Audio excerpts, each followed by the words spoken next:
നമസ്കാരം. നേരത്തെ കാലത്തെ തുടങ്ങുന്നു. ആദ്യം പ്രധാന വാർത്തകൾ. പന്തീരങ്കാവ് ഗാർഹിക പീഡന കേസിൽ പ്രതി രാഹുലിന്റെ അമ്മയ്ക്കും സഹോദരിക്കും കുരുക്കുമുറുകുന്നു. ഇരുവർക്കുമെതിരെ സ്ത്രീധന പീഡന കുറ്റം ചുമത്തും. ചോദ്യം ചെയ്യലിൽ ഹാജരാകാൻ ഇന്ന് വീണ്ടും നോട്ടീസ് നൽകും.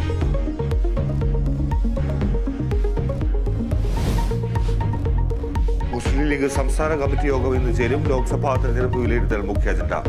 സമസ്ത ലീഗ് തർക്കവും ചർച്ചയാകും. രാജ്യസഭാ സ്ഥാനാർത്ഥിത്വം സംബന്ധിച്ച തീരുമാനം ഇന്നുണ്ടാകില്ല.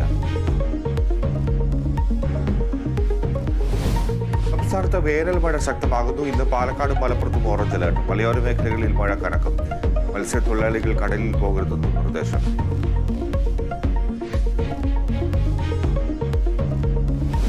പകർച്ചവ്യാധിയിൽ ആശങ്കയിൽ സംസ്ഥാനം. 2 ആഴ്ചക്കിടെ ചികിത്സ തേടിയത് 1 ലക്ഷത്തോളം പേർ. ജാഗ്രതാ നിർദ്ദേശവുമായി ആരോഗ്യവകുപ്പ്. IPL ലക്നൌവിനോട് പരാജയപ്പെട്ട മുംബൈ ഇന്ത്യൻസ് ലക്നൌവിന്റെ ജയം 18 റൺസിന്. പ്ലേ ഓഫ് ഉറപ്പിക്കാൻ ബംഗളൂരു ചെന്നൈ പോരാട്ടം ഇന്ന്. മത്സരം രാത്രി 7:30 തുടങ്ങും.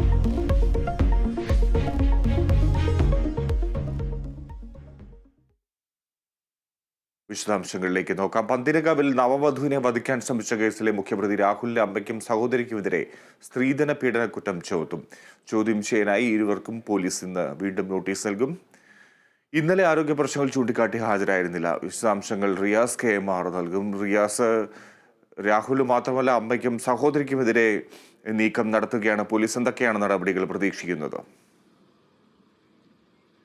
ഫിജി, എന്തായാലും ഈ ഒരു കേസിൽ പന്തീരാങ്കാവിൽ നവവധുവിനെ വധിക്കാൻ